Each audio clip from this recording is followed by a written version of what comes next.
Welcome to the GFY podcast, a podcast by healthcare professionals providing insight on how to navigate your health so that you can go fix yourself.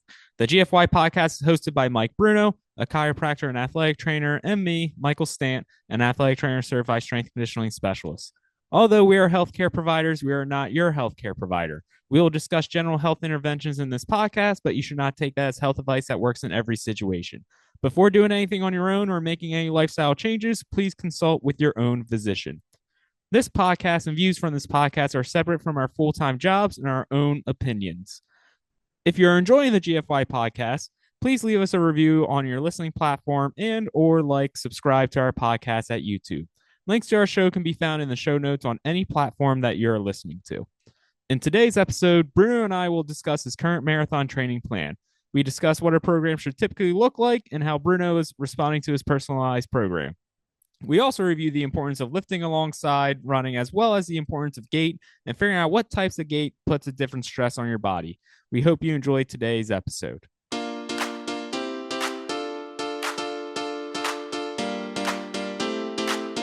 Welcome to the GFY podcast, a podcast by healthcare professionals providing insight on how to navigate your health so that you can go fix yourself. And I'm stopping there because I've gotten better and I'm going to record the rest. I really thought you were going to dive back into it. I swear I'm not reading the whole thing. Yeah. You're just going to do it anyway. Oh, man. Been a little bit, but you're doing some big things. You're running. And we're back. Yeah. He's stealing my thunder, bro. Come on. Sorry. All right. Well, now you blew it. Tell everybody. What? About you running? Yeah. What am I doing? Tell it from your perspective. From my perspective, right? Bruno reached out to me and said, Mikey, I need a lot of help. I have no clue how to run. Those words exactly. And I said, I got you. So I need you to check. I need receipts. We need to read receipts here. Babe, hey, if I get really good, I'll just start screenshotting texts that we have between each other, throw it in the middle of the video podcast. But I said, Bruno, with my infinite knowledge and my 2 marathons underneath my belt, I am essentially an expert. Therefore, I am going to write you a running program. Now, to be fair, I have done a lot of research. I got a master's degree in exercise science and took a course then, and then I've continued to educate myself. But anyway, written Bruno program, and we are both running a marathon October 17th, 18th, in Atlantic City. 19th. Oh, God. Yeah, so basically Mikey wakes up in the morning and he pisses excellence. You know what that's from? No, I should, but you don't know what that's from? All right. I need people to like leave a comment or something. I'm not going to tell anybody, but someone needs to tell us where that's from, because that's one of my favorite movies of all time. That's a hint. Is it Step Brothers? The fact that you said it's favorite movie of all time? No, but you're on the right track. I'm on the Will Ferrell track. Other fun fact, I have a tattoo from this movie. That should really give it away for people who actually know me, but I digress. Yeah. So the whole impetus of this, is that the right word? Like the start? We'll find out. Yeah, the whole start of me wanting to run a marathon was, I didn't really want to run it at all. Working with a coach down in Point Pleasant, shout out to the Lift, who's has a lot of members rallying to run the marathon together. Atlantic City Marathon, October 19th, I believe. Or 18th. It's one of those. And when we were talking about it, she was like, you should do it, because a lot of the people that are running are, in their 40s, 50s, and 60s. And we were talking about it, and she's like, yeah, most of these people, it's their first marathon. Like, we're all going to do it together. We're going to have a good time. And I was like, I don't know. And I was being a wuss for sure. So then, in true Mikey fashion, I texted him and I said, if you're in, I'm in. And he said, regardless, I'm doing something. So I'm either going to run the New York City Marathon and I'll do the half with you, or I'm not going to get into the New York City Marathon and I'll run the full. So wait for me to find that out, and then we'll decide on what we're doing. And lucky or unlucky for me, Mikey didn't get into the New York City Marathon. Yeah. To be honest, the odds were never in my favor to get into the New York City Marathon. I think they said it was less than 1% of lottery people actually. I didn't realize it was that low. Yeah. So now me and Mikey are training training for the Atlantic City Marathon, and I thought Mikey was up my butt before because he's had my location since college, but now he tracks my run program. And if it's, 5 o'clock on a Tuesday and I haven't gotten my run in, I'm getting texts like, why aren't you running? So that accountability factor is something I've never had when training. I've trained for a half marathon loosely before, and, it fell off because I was just reading a piece of paper and following the script. But having the accountability of a coach and someone who's not afraid to call you out, like that extra layer, really helpful with me. We're about close to a month in. Yeah, I want to say even longer. Probably we're probably at like 6 to 8 weeks in at this point. But yeah, it is actually a funny deal with you because early on you're definitely trying to like I'm a little busy. I don't know if I can get this run in today. I got stuff to do, dude. And I had to keep on being like, nope, you're gonna do this, you're gonna do that. I'm sure some people outside looked in. We doubled up on some days, and I'm sure some people would have been like, oh my God, that's terrible. Blah, blah. You'd be surprised how much your body can handle. And you end up being absolutely fine. But no, I think early on, it's going really well. We were talking about yesterday, we're recording this May 14th, in case anyone really wanted to know.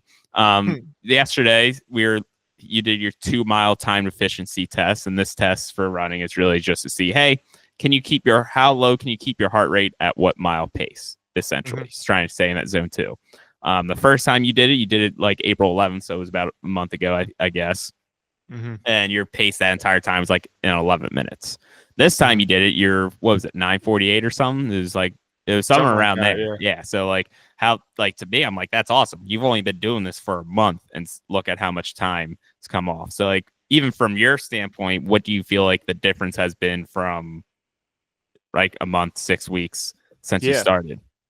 So the thing that I've noticed, so I ran cross country in high school, and I was good, not great. And the thing that I remember the most when I look back on it is I was doing mile repeats for a 6-minute pace. And we did 8 or 9 of them as a workout. And I was like, I used to do that? That's insane. And the reason why my body was just so prepared to do that because of the consistency that I was running at. That to me is this is the first time I'm back in that mindset where we've made it a priority. Running is a priority, even over lifting some days. And, I like going to Muay Thai and things like that. So from a physical activity standpoint, if I'm getting something in, I'm getting the run or, the cardio component of it in, and being consistent and also having an actual plan to follow that's, customized to where I'm starting from. Because if you print out a piece of paper off the internet that says hey, go ahead and do whatever, how many miles on a given day, and there's no factors considered to you, like scheduling or anything like that, it's super easy to fall off. Yeah, and even follow up with that, because a lot of stuff you look up on the internet, so they're by miles, how many miles to get in on a day, where what you're doing is more by time. And the problem is it's by time, and then you also have goals of how hard should you be running with each of it. A lot of the stuff online doesn't give you that, so you usually, what most people do, they go, oh, I just gotta get 5 miles in today, all right, I'm just gonna let it rip, and they let it rip every day just so they can get it done and over with. And a lot of times that's where people, they start fatiguing very quickly, they start getting pains, aches, possibly injuries that come along with training for a half marathon or marathon.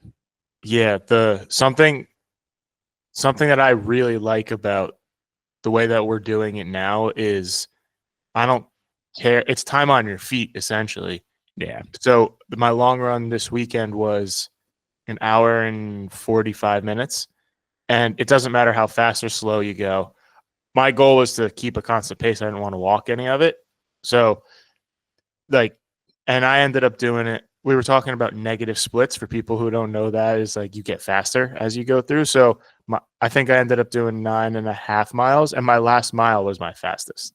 Yeah. So that's really cool to see, because you're creeping up on about half of the race already. And when I talk to other people who are basically started training cold and they're on the same timeline as us essentially. They're like, how? What kind of training volume you're doing? That's insane for like this early.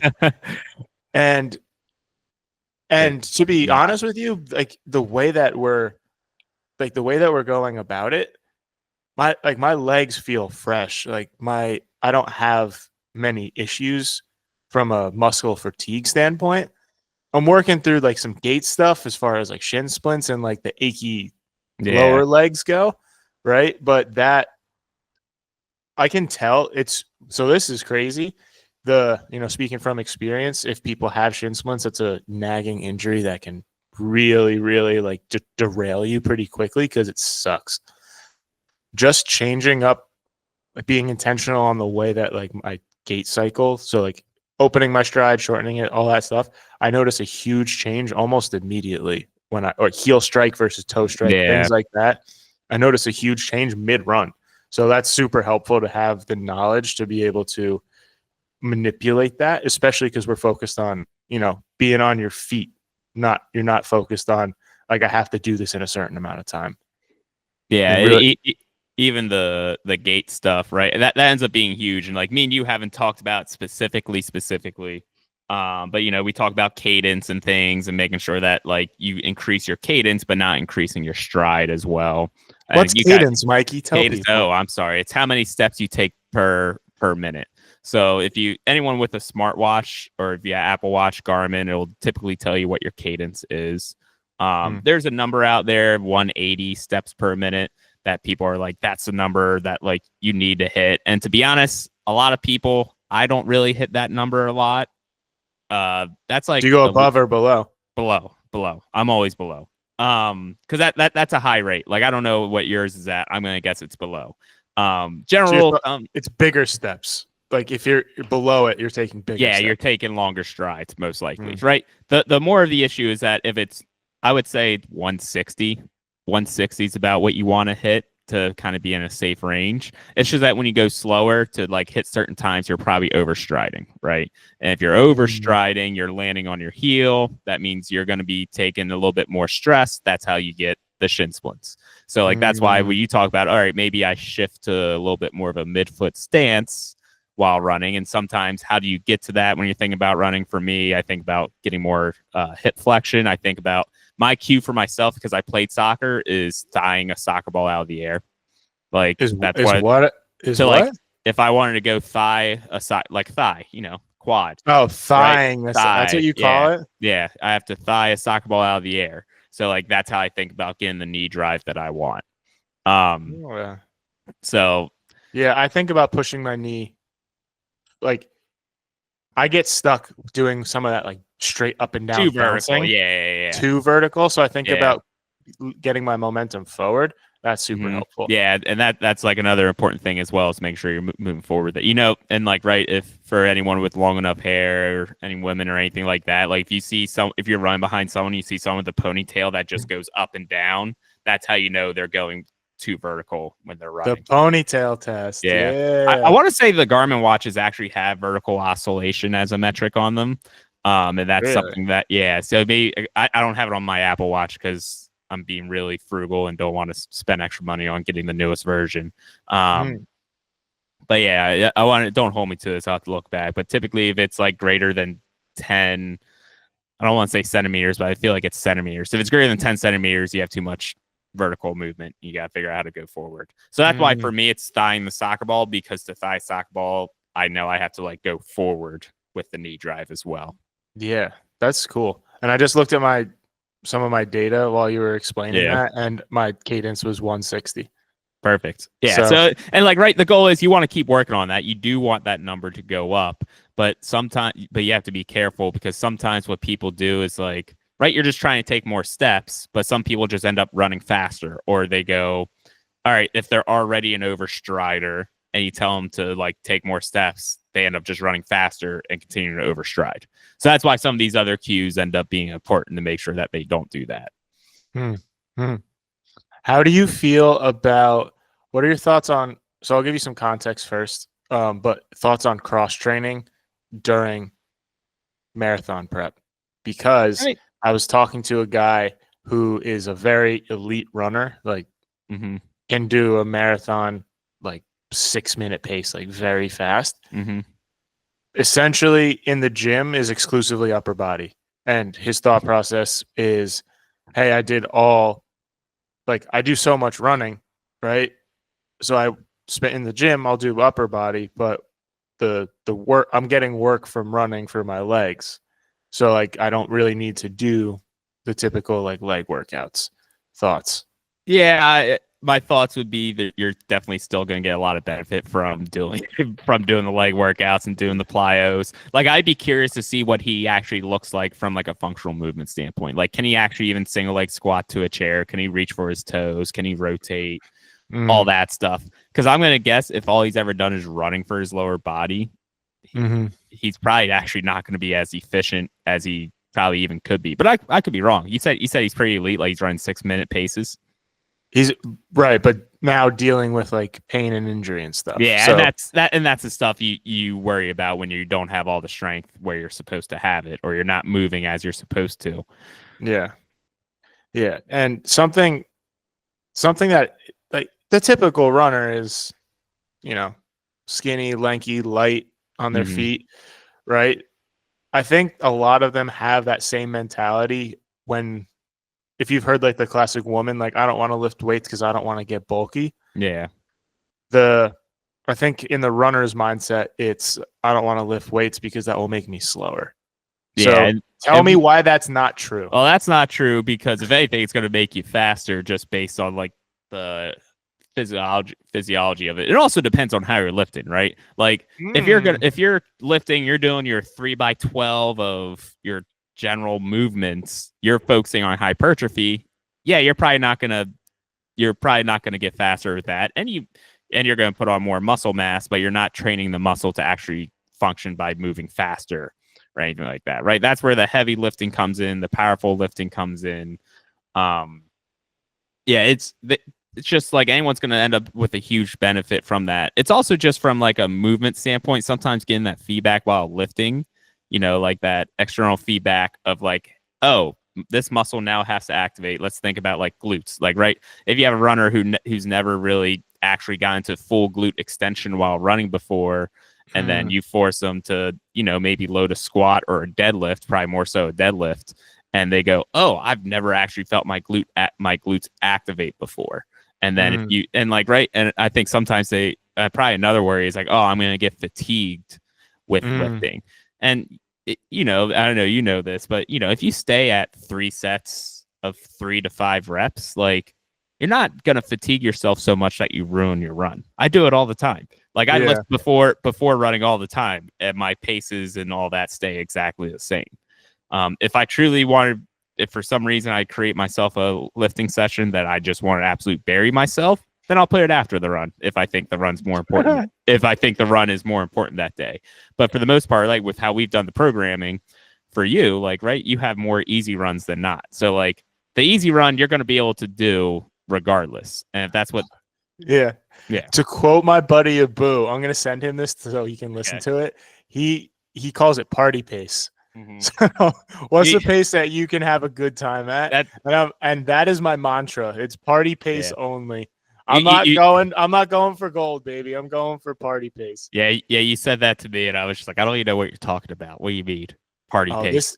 We got to get him on this podcast, dude. He's such a fun guy to talk to, and he's one of those like infectious personalities that just absolutely loves what he does, and every time, like, he's one of the guys who's like always like gassing me up when I'm posting on Instagram and stuff. Love that. And I really do that, for my own accountability, but it's really cool. Like even in the Strava app where people like give you like the high five or the kudos or whatever. Yeah. It's like, I didn't even know you followed me, but thanks, dude. Yeah. Strava's a whole different beast. It's like, well, people were calling it like the dating app for runners because it was like, apparently that's how people would like. Oh, no way. Yeah. Yeah. But where are we going with that? What were we saying right before party pace? Well, we were talking about just doing strength training in general as a runner. Yes. So with strength training and, keeping the reps low, the weight on the heavier side. Yes. Are you talking about pulling like 70-80% of your max, like slow, heavy lifts, like really like trying to like move big weight versus something lighter and doing speed and power. Yeah, I mean, we're gonna want a little bit of both, and it depends on the lift. So like for runners, right? Yeah, you're gonna want to be 70 to 85% of whatever your one repetition max is, or whatever you think it is that you can lift one time. And that's where I would probably hang out with most of the lifts. As you kind of progress through a program, you can start at 70% one week, go to 75% the next week, 80% the following week, then drop it down, go back up. And you can do that over 8 weeks, depending on how long your program is. I would still recommend doing the powerful stuff. And like, right, that's where like the plyos come in. I'm thinking of some other ones off the cuff here, but like kettlebell swings, like if you want to focus on trying to move weight a little bit more, work on a hip hinging pattern with your running. I don't do Olympic lifts, mainly just because I don't have the space in my basement. But like if you have someone who really enjoys Olympic lifts, go for it. I would say so there's research on like, right, it's all about getting to triple extension, right? Extension at your ankles, knees, and hips, kind of getting that standing position. You actually get most of the benefit from Olympic lifts just in that movement. So like you don't have to actually go fully into like the clean or the power clean or the or the snatch or anything like that to get the power aspect of it. So even then, if you have someone who doesn't fully like, right, Olympic lifts are super highly technical. Like it shouldn't be just thrown at someone and say, all right, we're going to load a bar and do Olympic lifts. That gets dangerous. Right.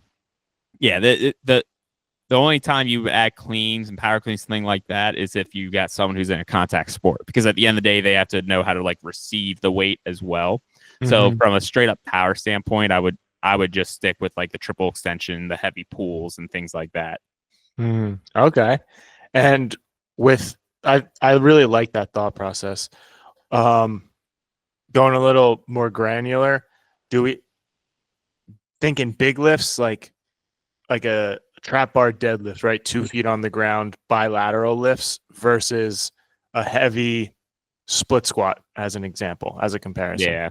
Yeah. I mean, I would do both. I would program both. Like, let's say, like, even for me, it's like one day, right? So when you set up a weightlifting program, your first exercises are the complex movements. So we're talking about the squats, the deadlifts, lunges, things like that. And then you kind of program to singular stuff or stuff you want to work on. Like I'll do like a single leg RDL, or I'll add RFEs, split squats as well. I would honestly do both. And right, because running at the end of the day, if you want to think it from a full functional standpoint, it's only 1 foot on the ground at a time. So you definitely want to still be able to strengthen in a single leg position. Cool. So thinking more heavy, power, and a combination of single leg type and double leg type, right? For lack of a better term. Yeah, and even then, I would say like, right, yeah, it's lower body focus. Like honestly, I mean, I still lift upper body. I mean, who doesn't want to lift up upper body? You got to get the bicep pump, dude. Yeah. Come on. Yeah, you got to look good in those marathon photos. But yeah, like really simple. Like, and it could be as simple as like you only need to lift lower body 2 days a week if you really wanted to. Like if that's, and you could make it 30-minute lift sessions, and that would be it. Like an example workout I do would be, I do some of my running corrective warm-ups. I'll do some like double leg hopping, single leg hopping, box jumps, and then I go into front squat, single leg RDLs, lateral lunges. I'll superset that just because I'm trying to get through it as quickly as possible. And then the next 3 exercises, I'll do an RFE, and then I'll actually do calf raises, seated and straight, just because I've realized that's something I don't do a very good job with, because I just never used to train my calves at all. And like, right, that's my workout. That's about 30 minutes. Those first 3 exercises, it's 3 sets of 5 for all of it at decently heavy weights, probably like 75%, 80% of my 1 rep max. Then the last 3, like the calf raises, I actually do sets of 15. Like, right, when you start getting to those small accessory muscles, first off, it's just kind of hard to like actually only do 4 reps, 6 reps in those. So I do those as more of high rep stuff. Nice. So yeah. Go ahead. Sorry, talked a lot. Yeah. So from a recap standpoint, running for time instead of for miles. Mm-hmm. Total time, like Total time. time. I don't want people to confuse that with like, oh, that means run fast every time. No, we're saying like right 80% of your miles or 80% of the time you're running is supposed to be in zone 2, which is heart way rate,